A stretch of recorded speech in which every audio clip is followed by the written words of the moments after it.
Six Sages Gaming is brought to you by GamersGauntlet.net. Check them out for all your singles, sealed product, and playmats. Hey guys, welcome to another Six Sages Gaming set review for Final Fantasy TCG Opus 1. We have Wind, and these spoilers are really going to blow you away. Alright, terrible puns, we're done. We're just going to get right into it. So the whole point of these videos is trying to give you an idea, get some conversation going, and just kind of highlight some of the cards that are in each element so you guys can get an idea of what you're going to be playing. So up first we have Alexander. It's an EX. EX first, choose one forward of cost 5 or more and break it.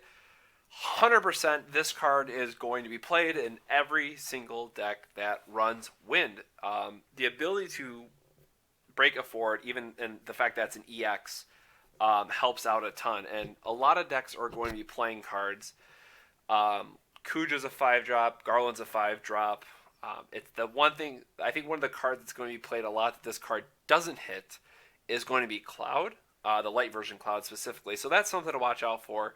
But I definitely think enough people will be playing certain cards to make this a 4 of. And especially in Wind, there is a lack of super playable summons. So it does open up the field to give Alexander a little bit more playability. Starting off here, we have Veil 4 for our first legend of this color. Summon, 5-drop, return all forwards to their owner's hands.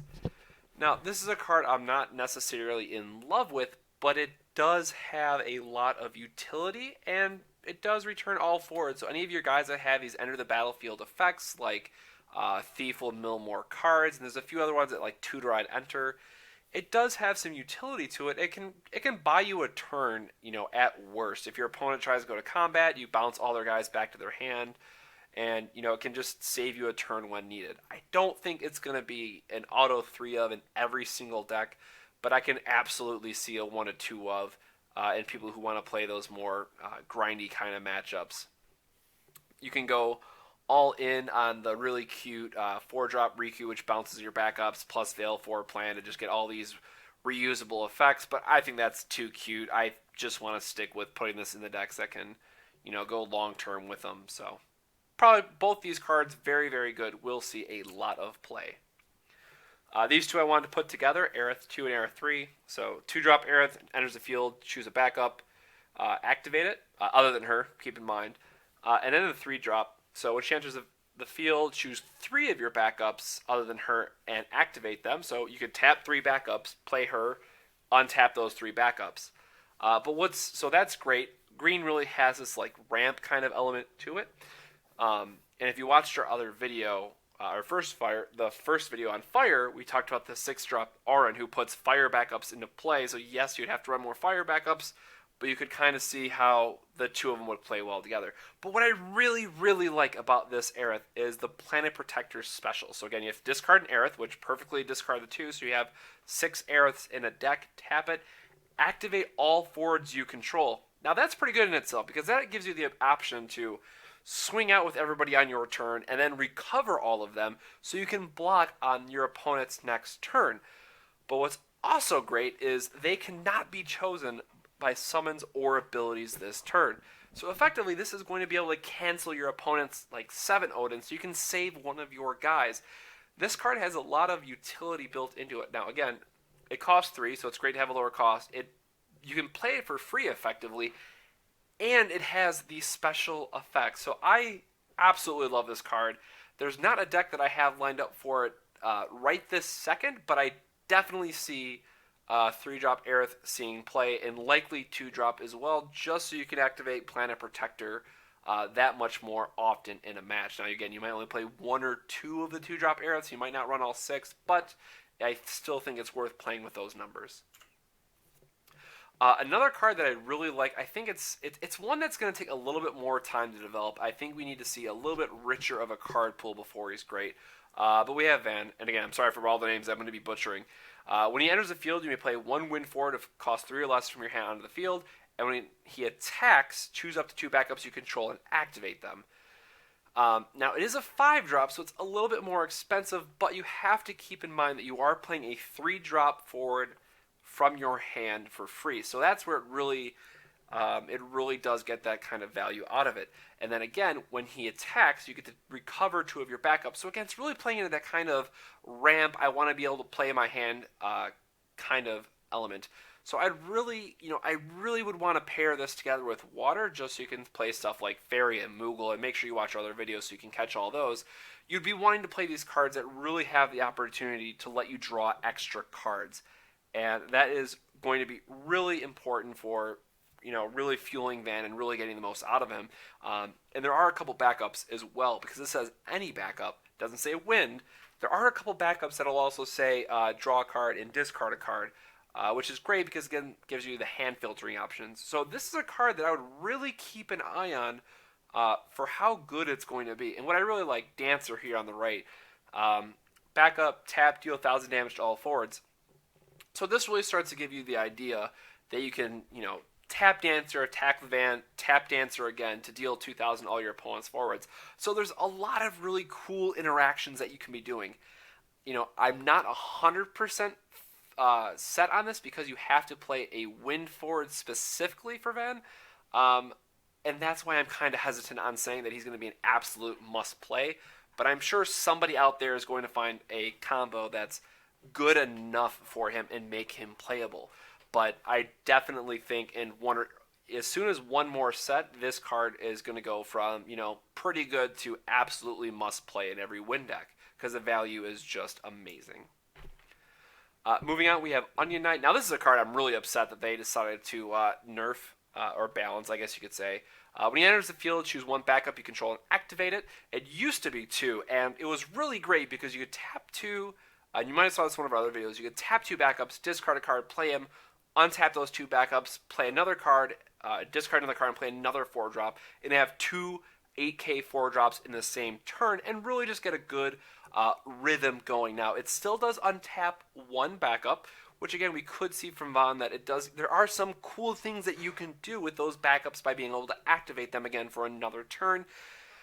However, it was mostly just an okay card when it recovered 2, because then you could pay for a red mage, and they changed red mage, so you can't do that anymore anyways. But it just doesn't do enough anymore, only recovering 1. So if you're playing a mono wind deck, maybe.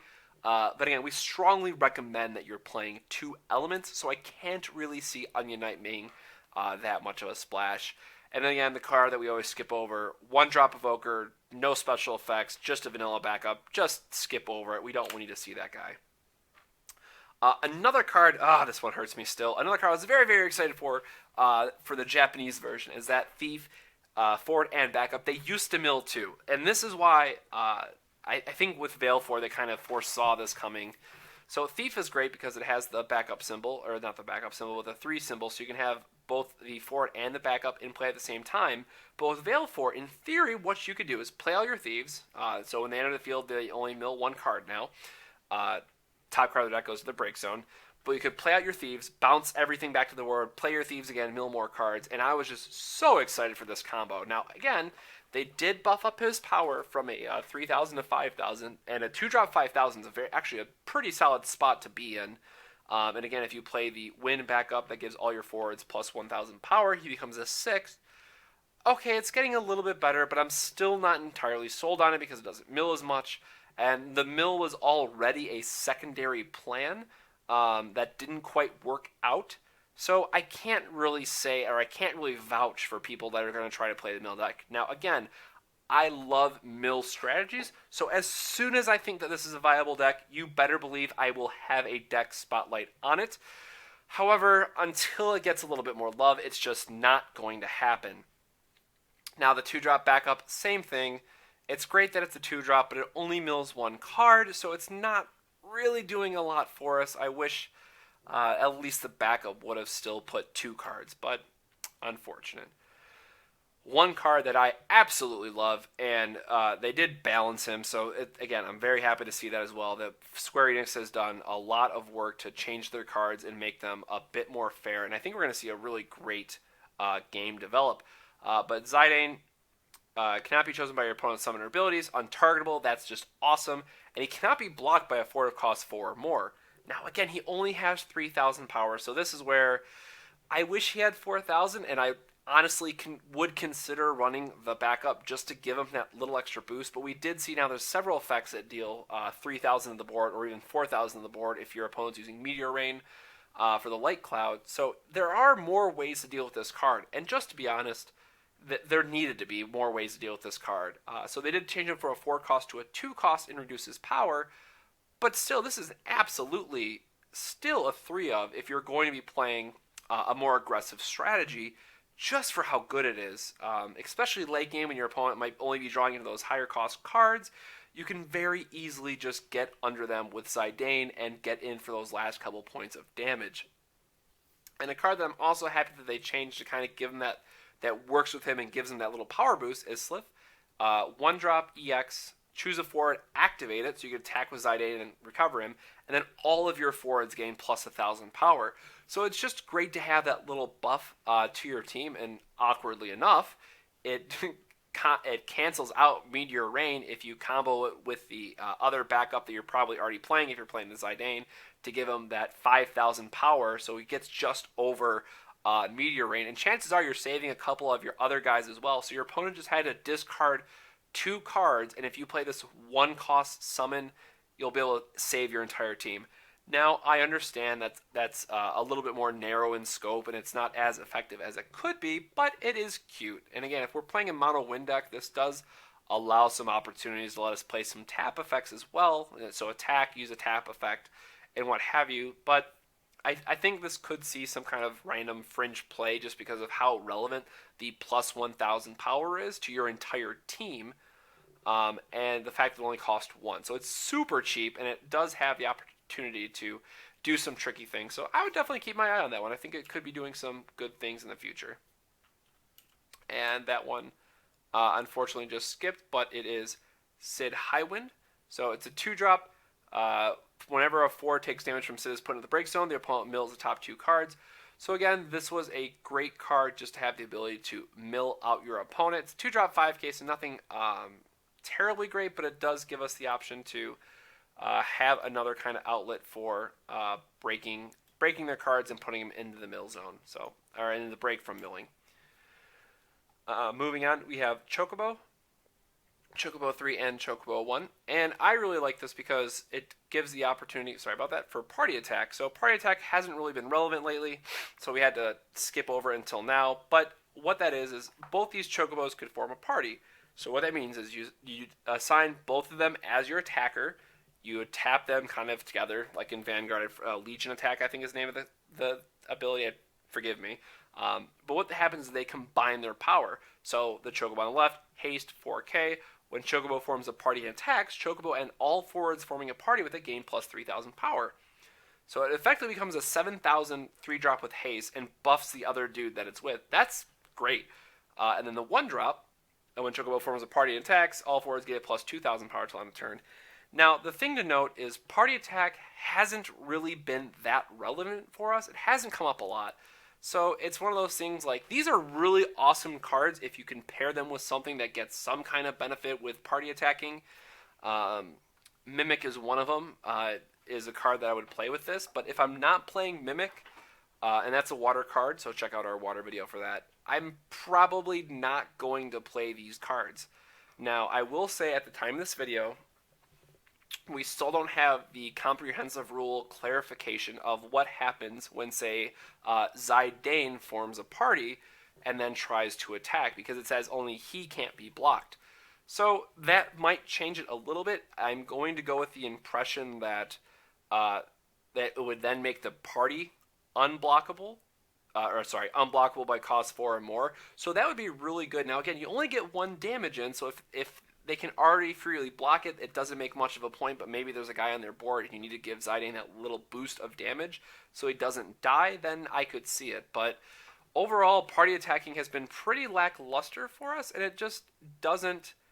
it's a nice option if you're playing the red decks and you need to like kind of trade up for one of their guys, but ultimately it hasn't done as much as I kind of would have hoped. But that's something to keep an eye on as well. Moving on, we have Devout. When Devout enters the field, choose 1 forward cost or 2 of less for your break zone. Play it onto the field. This is a card, there's not a lot of great 2-drops right now. Now, it is any 2-drop, so that's something to keep in mind, but there's nothing that can really condone making that combo worth it, because it costs 5, so it does have that high value to it. I definitely think as the game grows and as the game goes forward, that it's going to be very important to have this kind of utility, because there's going to be some 2-drop at some point that's going to be able to do a lot. Now, it does combo well with Onion Knight, because, again, it does say any 2 or less, but that's a lot more specific. So, again, I will say that this card has its utility, and it does have some kind of play to it. However, I can't say that it's going to be going in every single wind-based deck, so that's something to keep in mind. Ninja, 3-drop, 6k. Decent spot to be. Win, discard a card from your hand, choose a 4, deal at 2,000. Not exciting. It just doesn't do enough damage. You have to discard a card and pay a win. It's not that great. Not exciting.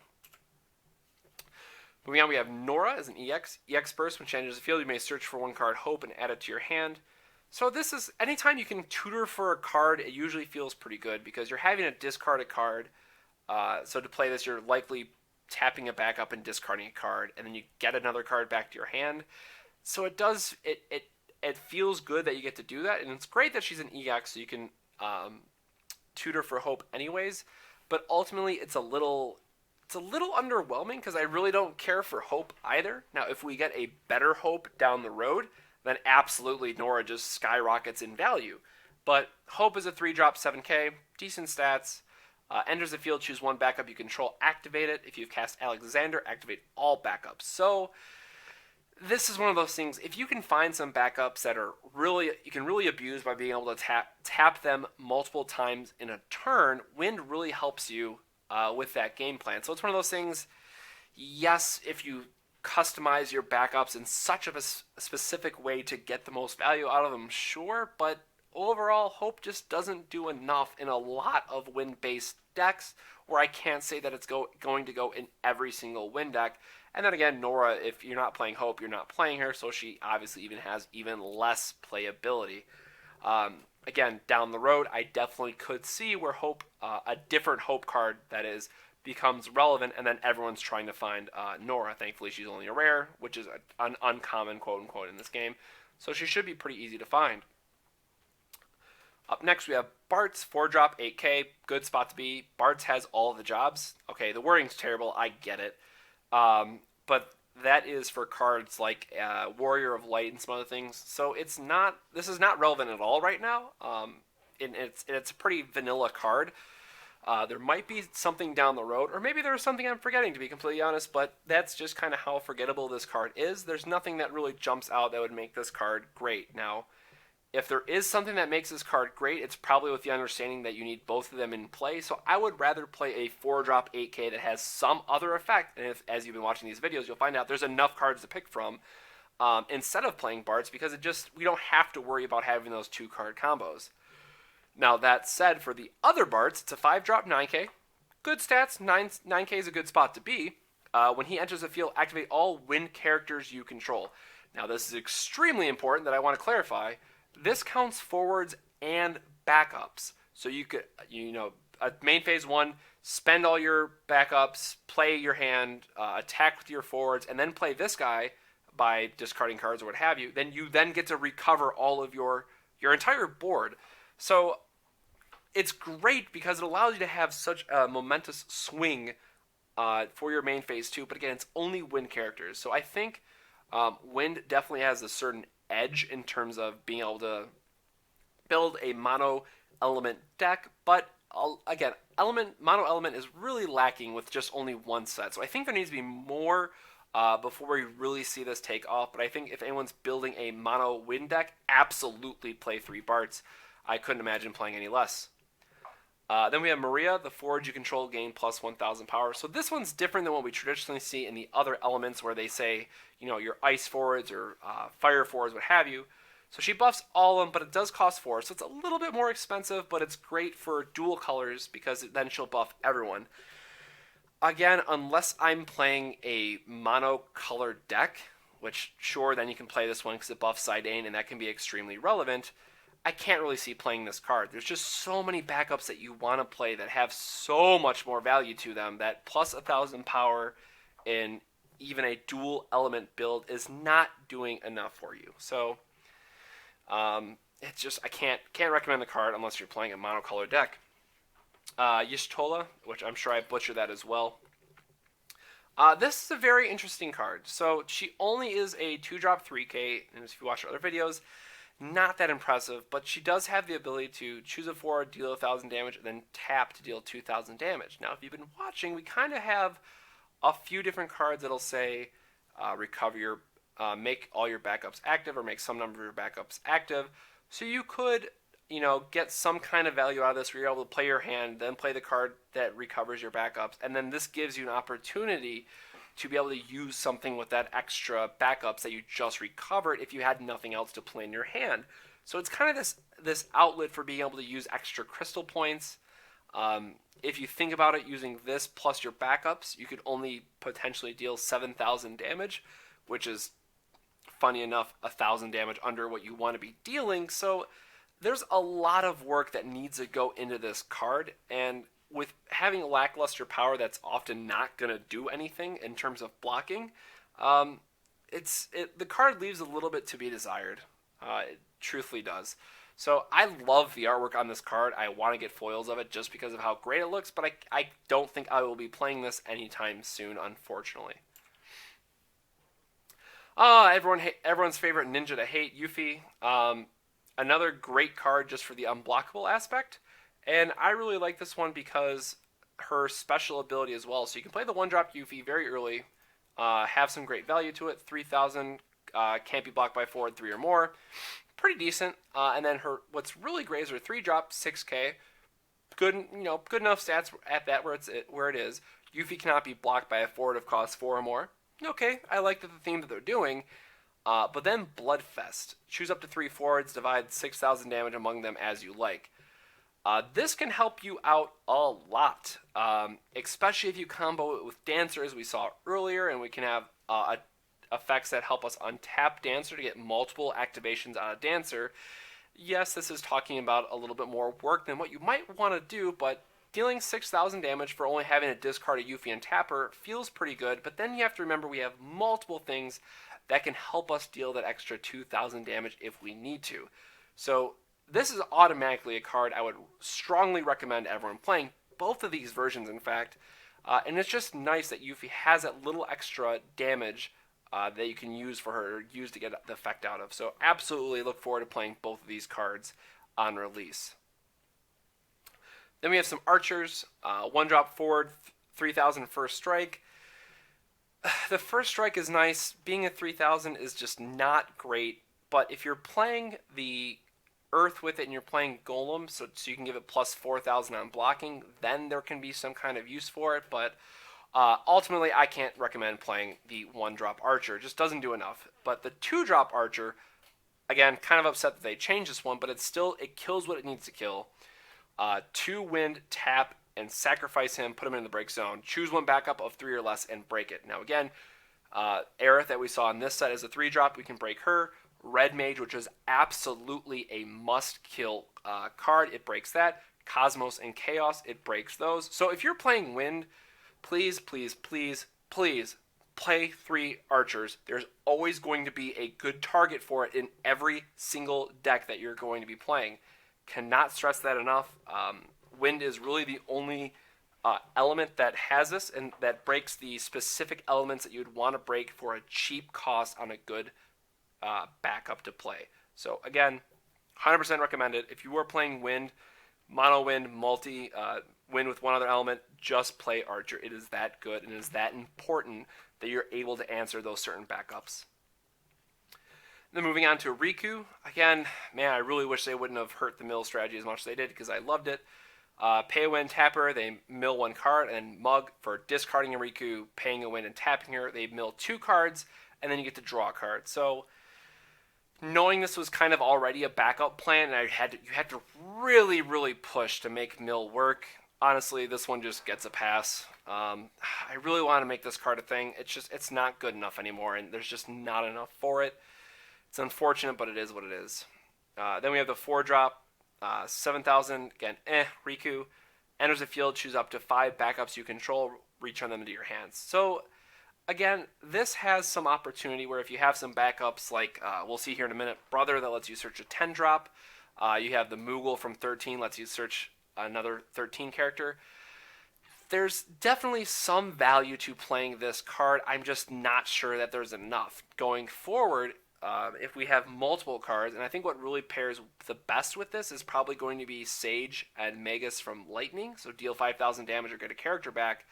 But outside of those two cards off the top of my head, I'm not convinced that there's enough value to bouncing your backups, because again, you had to spend cards to get those backups there to begin with, and the whole point is to play backups so you're not discarding as many cards. Now again, it is choose up to 5, so it's thankfully not all 5 that you have to choose. So that is, at least it lets you pick. But again, as a 7K, it's just that little bit under, so it really hurts to recommend it. But if you can play something that gives it just that 1,000 power to buff it to an 8K, I'd feel a lot better about it. But as it is, I can't say that there's enough going for it. So as I was just talking about, we have the 3-drop Brother, tutors for a Final Fantasy X card. Again, absolutely amazing. All the tutors are great. If you're playing the Tidus combo, or again, if you're playing a very heavy Final Fantasy X deck, 100% you are playing this card, because being able to tutor is just, well, first off, being able to search your card for a deck and add it to your hand when you've had to spend a card to get it is just good in itself. But then keeping in mind you're able to tutor a specific 10 character with this card, which you could then use a special of a character you have on field already. It's a really good spot to be. So I would very strongly recommend playing 3 of Brother in win decks that are going to be heavy Final Fantasy X. Then we move on to another summon, another version of Veilfor. It's an EX burst, so again, that's a good spot to be. Deal 3,000 damage to all forwards your opponent controls. If you control Yuna, activate all backups you control. Ding Ding Ding Dancer, deal another 1,000. So you can pretty easily do, a combo of like 5,000 damage to all forwards your opponent controls. Now, it does take a little bit more work. Again, that's where it's kind of how much do you want to build your deck to really get the most out of this card? Because, you're probably going to be playing Yuna, which means you're playing a Final Fantasy X heavy deck, which means you're playing this Brother card, which means you're probably trying to play some kind of Riku. So there's a lot of kind of deck building that this already does for you. Now, again, keeping in mind these are 2 starter cards, so of course it goes in that direction. But I would really love to see what kind of interesting brews people come up with this card. I'm not going to say it's going to be going in every wind deck because it requires a lot of work, but it is definitely playable in the right decks. So let me know what you guys come up with on that one. And then we have Pain. As she enters the field, if you control a Yuna, now it could be a forward or a backup, you draw a card. Good spot to be in. As she enters the field, choose 3 backups you control. If you control Riku, and activate them. So the Charlie Angels, that I always call them, from Final Fantasy X-2, has finally come together to form this combo. Now, there's all these synergies that happen between them, and this is one of those cases where, so you have to play a Windwater deck to get this off. She's a 3-drop 7K, which is a pretty good spot to be, and she can essentially come into play for free. So, again, this goes back to, if you're playing the Final Fantasy X heavy theme, I would probably recommend playing Pain just because of how well she's going to work with the rest of your deck. Now, again, keeping in mind, you're probably going to be playing a lot of these cards already. Like, you want to be playing the Yunas, the Rikus you might want to be playing for another reason. So it's kind of like, I'm already playing these, and Pain kind of goes in with it. But if you're not already on that heavy Final Fantasy X theme, then it just really all falls apart. So again, very conditional, probably only going to go in one deck out of the myriad of win decks that are going to be apparent early on. So it's not a great card, but at least it's something that's worth mentioning. And then we have Alai, which, again, probably butchered that as well. Put them into the break zone, choose up to 2 forwards, and activate them. So, again, keeping in mind, if you activate a forward, you can't get another attack, but it does allow them to use their tap effects if they have a special, like we saw with Yuffie earlier. So, Yuffie would be able to tap, use her special. If you have another one, you could sacrifice him and then use Yuffie's special again. So, it does have kind of some interesting mechanics to use double tap effects, but ultimately I'm just not thrilled with him because there's so many other backups that you want to be playing, and it doesn't seem like he's doing enough. Now, going down the road, if we see a forward that can really be abused by tapping, then absolutely I could see where it might go in that direction. But the card definitely leaves a little bit to be desired. And then speaking of Riku, and this is the one that I actually really like if you're going heavy on the theme, If you have Yuna, gains plus 2,000 power and can't be targeted by summons. If you have Pain, gains plus 2,000 power and cannot be chosen by abilities. So effectively, she becomes a 10k unblockable, and that is just an amazing spot to be. Not unblockable, sorry, untargetable. And that can just really trouble your opponent, and they're very quickly going to be looking for ways that they can answer those cards specifically. So again, you have to be pretty heavy in that theme already, but if you are, kind of put these cards together anyways. And then lastly, we have Cosmos. If you're, and they're called Shine cards, I guess technically, but I'm always going to refer to them as Light. She is absolutely great for the Cloud deck. So what she does is, when she's playing on the field, usually you can only have one Light and or one Dark character in the field, only one or the other. But you can play Cosmos if you already have a Light character, and then lets you play multiple Light characters on the field. Now, the issue is, if Cosmos dies and you have two Light forwards in play, you will actually lose both Light forwards because of rule process. So that's something that you have to be really aware of. But again, unless they're playing Archer or unless that they're playing Sephiroth, they can't kill Cosmos. So if they're not playing Wind, and if they're not like some kind of control deck, you're free to play as many Light forwards as you want when Cosmos is in the field. So that is going to be interesting to see if someone goes in a like all-in, and we do need a couple more sets for to see this, but like an all-in multiple Light characters on the field. And then lastly, if she's on the field, she can produce any crystal point of any, or one crystal point of any element.